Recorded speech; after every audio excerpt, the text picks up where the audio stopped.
Vous vous demandez certainement pourquoi le commandant du GIGN est ici. C'est parce qu'en fait, je pense qu'on est de la même famille. La même famille, en fait, de la technologie. Le GIGN, en fait, innove, développe et est très branché sur les nouvelles technologies. Vous allez avoir une slide derrière moi. C'est une photo que certains connaissent, je pense. C'est une photo qui a fait un peu le tour du monde. Cette photo, elle a 30 ans. Elle a 30 ans. C'est l'opération Marignane en 1994, en décembre 1994. Et 1994, c'est l'apparition un peu d'Internet, c'est l'apparition de la téléphonie mobile. Et l'opération qui a été faite donc il y a 30 ans, aujourd'hui, serait complètement différente. Je vais essayer de vous décrire rapidement quelques points qui auraient changé grâce aux nouvelles technologies et grâce au développement qu'a apporté le GIGN. Tout d'abord, dans le domaine de la protection. Protection capitale, à l'époque, ils avaient juste des petits gilets. Aujourd'hui, on travaillerait certainement avec des boucliers qui ont été développés spécialement pour différentes missions et tout particulièrement en fonction de la taille et du poids par rapport à la largeur des sièges des avions. Aujourd'hui aussi, on travaille sur des exosquelettes avec des deux startups, pour avoir un exosquelette qui puisse porter des fortes charges et qui puisse aussi intégrer des protections par balle pour éviter, et des protections aussi par grenade, par éclat de grenade, parce que c'est ça qui a manqué principalement sur Marignane. On travaille aussi beaucoup avec l'armement. L'armement a énormément évolué. À l'époque, quand ils ont tiré, on le voit un petit peu sur la fenêtre, ils ont pu tirer qu'une seule cartouche dans la fenêtre, puisque quand la première cartouche a été tirée, le pare-brise s'est écaillé.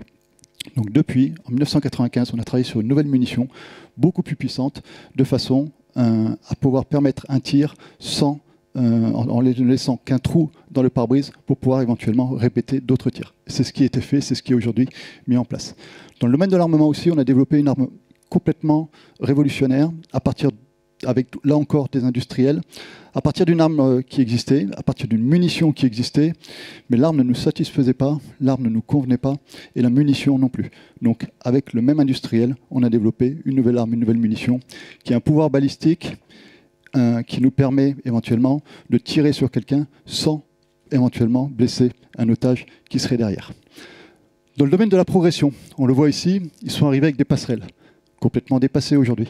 Aujourd'hui, on travaille avec des véhicules qu'on a complètement aménagés, qu'on trouve sur quasiment tous les aéroports, qui nous permettraient soit d'arriver de façon discrètement et de façon protégée, soit nous-mêmes, on a nos propres véhicules, en fonction de la hauteur, on règle et on est protégé et on peut mettre beaucoup plus de personnes.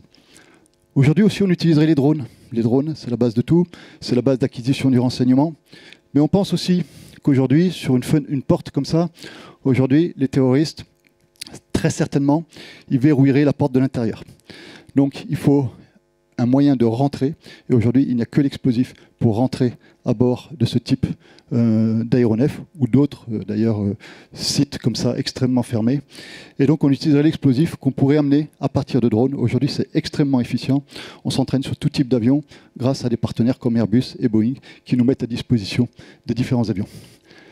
Ce qui manque tout le temps aussi dans le domaine, quand on fait comme ça des opérations, que ce soit sur un avion ou ailleurs, ce qui est le primordial, c'est l'acquisition du renseignement. C'est très très dur de monter un assaut comme ça en étant complètement aveugle. On a besoin un petit peu de savoir ce qui se passe à l'intérieur. Donc on a des moyens de savoir par les drones, on a des moyens de détection à travers les parois, mais surtout, on s'est dit, la meilleure source de renseignement aujourd'hui, on le voit sur les crises majeures, ce sont les otages. Les otages qui aujourd'hui utilisent leur téléphone, ils publient même, quand ils en ont l'occasion, sur les réseaux sociaux, ils envoient des messages, etc. Donc on a développé une application, on est en train de la finaliser, là aussi avec un partenaire industriel, pour pouvoir, premièrement, recenser tous les otages qui ont un téléphone à l'intérieur. Ensuite, regarder un petit peu sur les réseaux sociaux ce qu'ils font. On a toute une communauté ensuite de veilleurs qu'on fait interagir en fonction des réseaux sociaux et en fonction des numéros de portable. Et ensuite, on interagit avec ces mêmes preneurs d'otages pour qu'ils puissent nous donner des informations qui peuvent être extrêmement précieuses quant à la nature de l'adversaire ou même par rapport à leur propre situation. Donc ça, c'est quelque chose qu'on est en train de finaliser. Pareil aussi dans le domaine du renseignement, on a développé des équipes spéciales grâce, là aussi, à une parfaite connaissance qu'on n'avait pas forcément à l'époque des avions. Aujourd'hui, chaque avion qui sort d'usine, on a un dossier complet de 80 pages qui nous est donné par le constructeur et qui ensuite est mis à jour par les compagnies aériennes, ce qui fait qu'on sait exactement ce qu'on peut faire dans chaque avion, où est-ce qu'on peut rentrer, quels sont les codes, quelles sont les largeurs, quelles sont les hauteurs, etc. Et on a des équipes maintenant qui savent complètement s'infiltrer. Donc là aussi, je pense qu'on travaillerait de nuit avec du matériel spécifique qui fait aucun bruit, du matériel qui a été développé là aussi bien pour la tenue que pour... ça va jusqu'aux mousquetons, ça va jusqu'aux jumelles de vision nocturne, quasiment invisibles et qui peuvent s'infiltrer dans l'avion pour recueillir du renseignement, voire éventuellement neutraliser les preneurs d'otages. Alors, je ne vais pas tout vous dévoiler, mais en fait, on a aujourd'hui toute une panel de nouvelles technologies qui nous permettent de résoudre une crise. Je vous parle ici d'un détournement d'avion. Je ne vous cache pas qu'aujourd'hui, ce n'est plus du tout notre nouvelle menace. Aujourd'hui, on a plein d'autres vecteurs. L'avion a perdu un petit peu de sa mode, mais en tout cas, c'est un exemple que je voulais vous montrer. Alors, comment on procède ? On procède pour faire évoluer en permanence nos nouvelles technologies. On n'a pas grand-chose en fait sur étagère. Quand on regarde les industriels, il n'y a jamais rien qui correspond pleinement.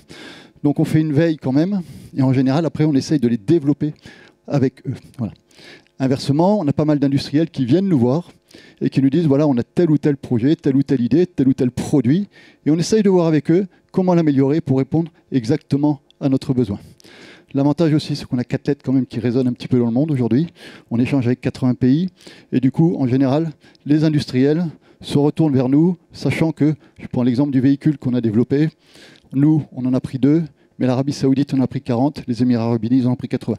Donc derrière, il peut y avoir un marché qui peut intéresser l'industriel. Ce qui se passe aussi, c'est qu'après chaque mission, je dis bien chaque mission, le GIGN, c'est quand même 2500 missions par an. 7 missions par jour. Voilà. C'est un chiffre quand même qui interpelle. Après chaque mission, systématiquement, il y a un retour d'expérience. Ce retour d'expérience, donc on en tire les enseignements tactiques, on en tire plein d'enseignements sur la formation, etc. Mais on en tire surtout les enseignements en termes d'innovation. Qu'est-ce qu'on doit développer? Qu'est-ce qu'on doit faire progresser? Qu'est-ce qu'on doit aller rechercher chez différents industriels? Et ça, c'est pour moi la priorité. Tous les vendredis, après-midi, moi je regarde qu'est-ce qui peut être fait pour améliorer un petit peu nos nouvelles technologies.